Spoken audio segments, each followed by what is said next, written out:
Hello, Physio practice owners. If you are looking for the right questions to ask and answer, if you want to grow and scale your practice in 2025, this is the episode for you.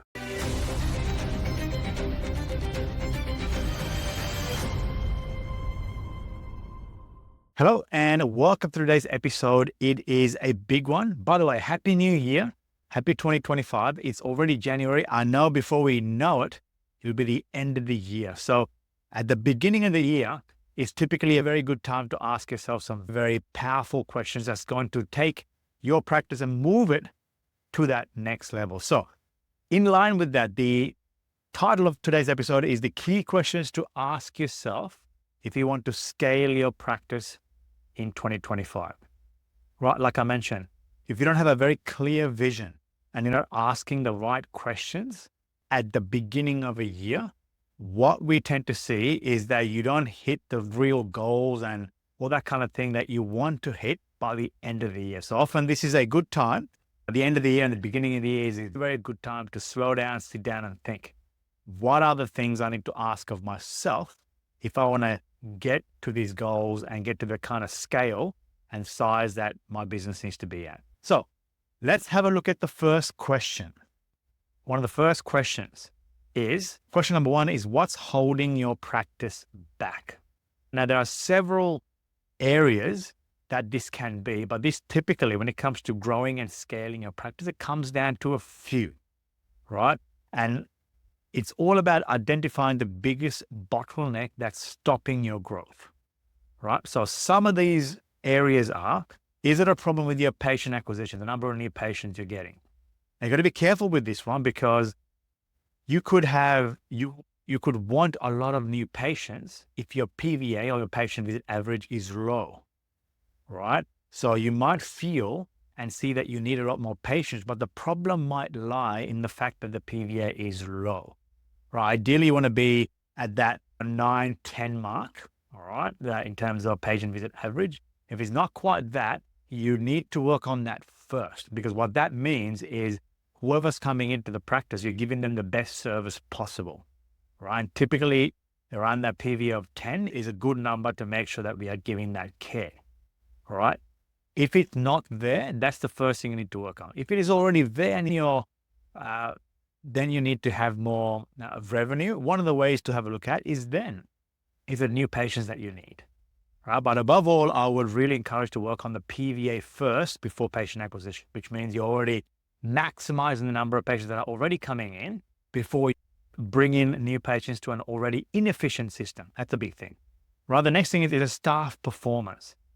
Now, this is a big one. Moving into 2025 and beyond, the physio of today are looking for different things. And that might mean that they don't quite fit into your culture and how the team works and even how they are performing. Performance is quite a big thing. It includes, like I said, how good of a fit they are culturally. Are they a good gel? Are they a good fit? Or are they getting patients? Their PVA is very, very low, or they're not getting enough good reviews about them, or the patients are not happy, or not enough referrals. Usually these metrics will give you an indication as to whether those staff are performing at the right level for your practice. That's something that you need to have a look at. And obviously, then it becomes more of a HR and a physio a problem. Then you've got to have a look at that is the issue that you need to have a look at. Or is it the systems, right? What are your systems when it comes to when a new patient comes in? The appointment reminders, are they going out? Is your cancellation policy, is that in place to make sure people cancel less and they come into your practice more, and it helps you keep the revenue up and keep the value of your appointment and the times that you offer to your patients high, right? Is your post-treatment follow-up, is that a good enough system? Is there an actual system to do that? All of these little things when it comes to caring for the patient, is there a system lack, right? Including marketing. Marketing is also a system as well. Marketing and sales is also a system as well. Those are things you need to focus on. But the biggest thing is, typically you'll find there's one thing that's an issue, one or two things. And you need to ask yourself, and you need to focus on a lot of your energy, 80%, in solving that problem. It's a very big one. Okay? That's a very big one. So because that biggest problem will help you get to the next stage. Once you solve that, you can work on the next bottleneck that's really causing you to slow down. What's question number 2? Question number 2 is, are you attracting the right patients? Now, when you're growing and when you're evolving into a practice that's doing million plus, million, 2 million, 3 million plus per year, it's never about the number of patients then. It's about all the things that we just talked about before in terms of the bottlenecks, but it becomes about the right patient. The right patient that really value your service, that actually complete their treatment plans. Therefore, they're going to be more satisfied with the service they receive at your practice. Therefore, there's a bigger chance of them referring people over to you, and it'll naturally grow that way as well. So are you attracting the right patients? So what I really encourage practices to do is sit down and figure out exactly the patient down to their job, their habits, their routines, the number of kids they had, the age, the sports they play, the hobbies, all that kind of thing, right? Figure out exactly who your ideal patient is and ask yourself, are you getting that, right? And then ask yourself, what are the marketing channels that are attracting these right patients? Because once you identify that, what you have to do is then literally put a lot of effort into those channels because you're getting the right patients anyway, right? That's what you really want to be doing. That's question number 2.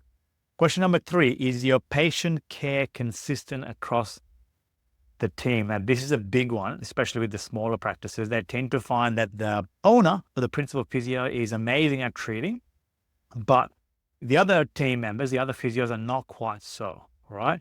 So that's a problem. You want to make sure that as you're growing, especially towards that mark that we talked about, and the 7-figure mark and beyond, you want to be able to rely on the whole team contributing towards the overall success, not just the main stakeholders, the owners, right? And you can ask yourself, is that happening? Do patients keep coming back to seeing them, or do they want to come and see the leaders in the practice? Okay. And if the answer is no, they're reliant on 1 or 2 physios and it's not really consistent across, then it becomes a matter of you have to train even more staff to certain protocols and frameworks for certain conditions and injuries, a way to do that. And obviously there are a few things that are basically a nature of a person that you can't really change. For example, the personality and the care and that kind of thing, you can't really change that, but the process can be trained. We really need to make sure that the process is the same all across, right? This is what I guess universities do really well. When it comes to a certain injury, there's a process to follow. You just need to make sure that is enforced and actually in place. All therapists can follow that through. That's a big one. Question number 4, are you treating or leading?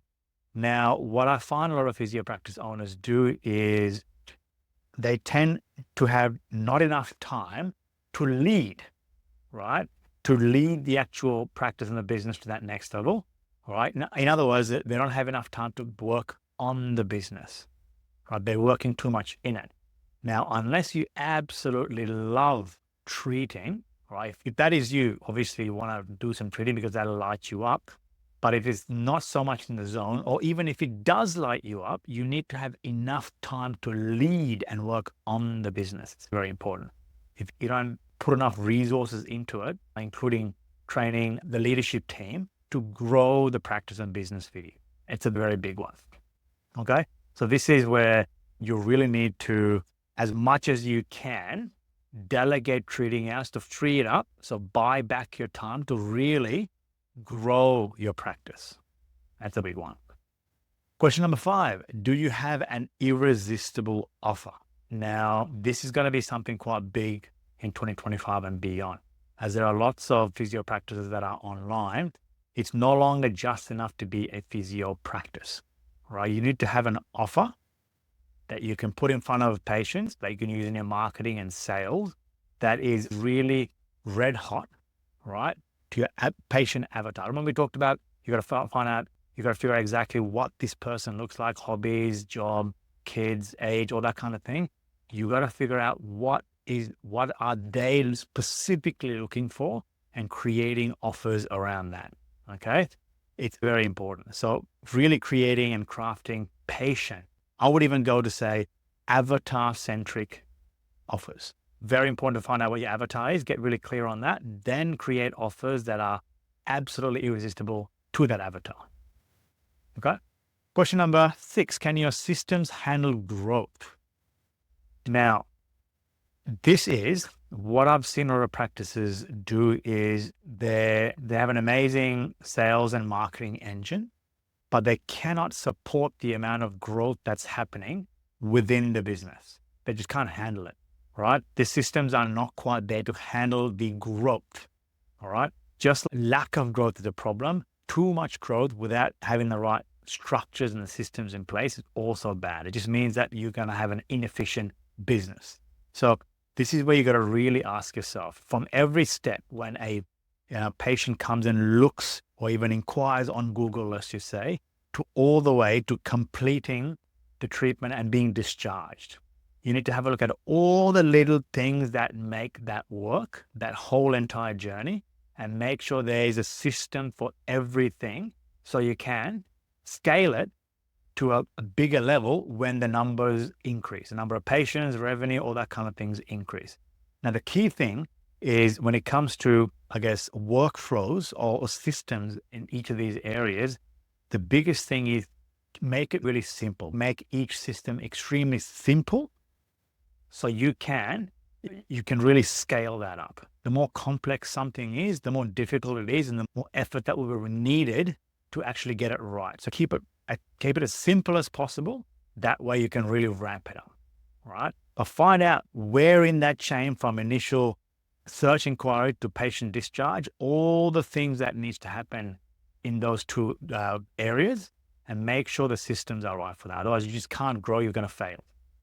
Right, number 7, are you tracking the right numbers? Now, when it comes to scaling a physio practice, there are 5 main numbers that you really need to worry about. Okay. Number 1 is traffic, right? Then the amount of people that are actually seeing your practice. That's 1. Number 2 is the conversion rate, right? Out of that traffic, what is the conversion rate that becomes your patients? All right. So you got traffic, conversion rates. Third one is what we call average transaction value. So for each time a patient goes and pay, including the incidentals and products and things like that, how much do they spend? Right? And number 4 is the number of times they make a transaction in a year. So PVA, really, all right? So PVA is the 4th one. The 5th one is your profit margins, all right? Those are the 5 biggest areas that every practice owner should really focus on. Having an impact on those areas will, even if you have a 10% increase, you will have a much bigger than a 50%. If you add all that 10% up is 50%, it's actually much bigger than that. All right. So, but you need to be seeing this in front of you in dashboard so you can have a look at any time in any given period and compare to a previous comparable period, how these numbers are tracking along and are they going up or are they going down? It's very important to keep measuring it. So are you tracking the right numbers? Question number 8, is your team aligned with your vision? All right. This is quite a big one. As a practice, as a business owner, what you really want to do is get extremely clear on the vision for your practice. What is it? What is the vision for your practice and the business? Right. And it's your job. Actually, I've learned this from a lot of great minds. Steve Jobs, we have Richard Branson. They always say one of the key things when it comes to owning a business and running it is what they say, articulating the vision to the team and getting them to buy into the vision of the business. That's a big part. So, and once you know that, you got to ask yourself, has your team bought into that vision that you have created? It's a big thing, right? And this is something that really you need to be on top of, that the whole team understands on a very regular basis to make sure that everyone is on vision course, right? It's a big one. Well, number 9, where are your biggest opportunities? All right. So in 2025, what is your biggest opportunity? Is it a new service? Is it adding maybe an osteo, another service to the practice? Maybe, a lot of your patients tend to go referred out to a certain discipline or a certain profession, maybe it is that you need to add as a service. Keep it in-house so it's more profitable, it'll generate revenue, and it'll give you you can provide a better experience for your patients as well. Is it a new service? Is it better marketing? Is it that you have an absolute stellar product and a service and a practice, but your marketing isn't up to standard, that no one really knows about you, right? So maybe it's marketing that you need to really amp up. Okay. Maybe it's sales. Maybe you have a lot of exposure. Maybe you're getting a lot of things, but the conversion rate that we talked about before is not quite as high. So that's something that we can work on. Is it expanding locations? Is it that you have a few locations, or maybe one location that's doing really well? Is it about adding another location, right? Basically, really replicating the existing success into another area. Right? Identify what these opportunities are, and then focus on one or two of them in 2025. All right.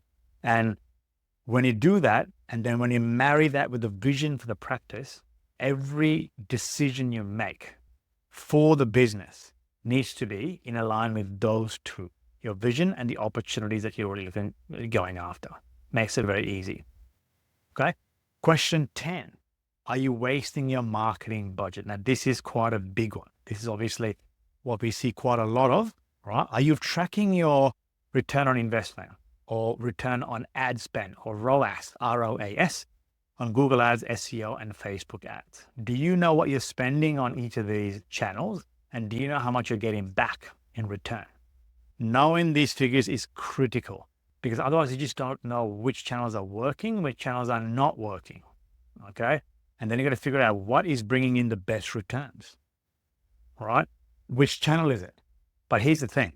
You might find that, actually, before I mention that, so if you have a channel that's working really well, obviously it makes sense to put more money and effort into that because it's bringing you the biggest returns.